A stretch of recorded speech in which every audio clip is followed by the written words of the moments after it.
السلام عليكم، معكم حياة. اليوم ان شاء الله غادي نحضر معكم طاجين بالخرشف، ولكن اول حاجه غنوريكم الخرشف كي كندير ليه. تنبدا هو الاول في الطياب وعاد تندوز للحيمات باش طيبهم في الطاجين. بسم الله. هاد الطريقه ديالتي اللي كنديرها ديال الخرشف، كندير كلشي بدقه واحده. غادي ندير الخرشف منقي مغسول بالحامض من داك الشيء الفيه، كلشي بدقه واحده. كنحط سكينجبير، معلقه، شفتي هو الخرشف كيبغي سكينجبير، وكندير معلقه ديال الخرقوم، ملحه الكافيه، ندير الزيت البلديه وندير شويه البصله. درتها الزيت البلديه، كلشي كنديرو بدقه واحده، وكنزيد عليه الكوكوط. ومن كيطيب تنخلي ديك المريقه اللي عندي هي اللي كنمرق بها الطاجين، وهو كيبغي الزيت البلديه. وكندير شويه البصله. هاد الطريقه زوينه اللي كنوريكم على ودي تسالكم كنديروا داك الخرشف البلدي. داك الخرشف البلدي كيكون فيه المروره، اللهم طيبوه في كوكوط، تزدوا عليه وطيبوه داكشي ملي تتسالي. ما قلت انا كتمروا ما تخسر لكمش الطويجين. صافي كندير الماء الكافي، صافي نزيد عليها الكوكوط من طيب. نتوما معنا دابا نمشي نصب الطاجين. بسم الله. انا كنرمي الاقامه وكنقول لكم شنو كاين. الرزويته بلديه هي الاولى، بصله، ونديرو داك اللحم تاعنا. بسم الله.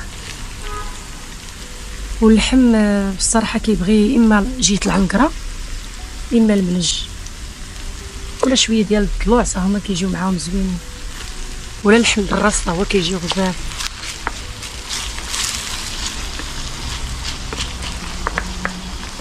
انا فيهم داك الجيراتين ديالها كتجي زوينه اللي كتعمل لك المرقه.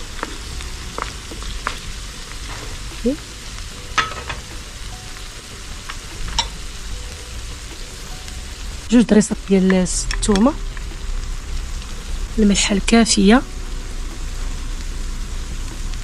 بعد ما قليت شويه بالثومه والبصله والملحه اللحم هكا هي شويه، غادي نزيدو نص حامضه مرقده.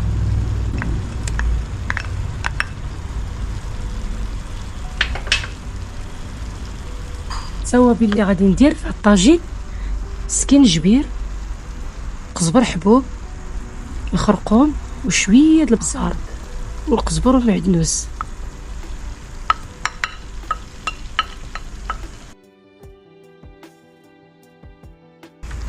خليها تشحر.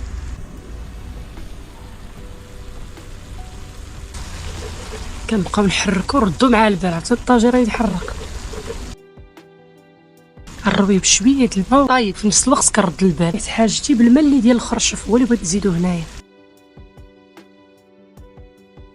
بعد ما ستفت الخرشف قلت لكم شفتوا الطريقه طيبناه. وهذا ها المريقه اللي حيت باش طاف الكوكوط، هاد المريقه هي اللي نروي بها هنايا.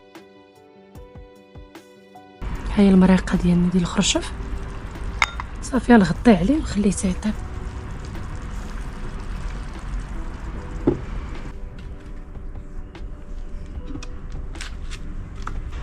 غنزيدو شويه الزويته. بعد ما درنا شويه ديال الزيتون والحامض المرقد ورميت عليه شويه المعدنوس. ايوا كتجي لذيذه بالصحه والراحه، وتنتمنى ان شاء الله تجربوها وبصحتكم وراحتكم.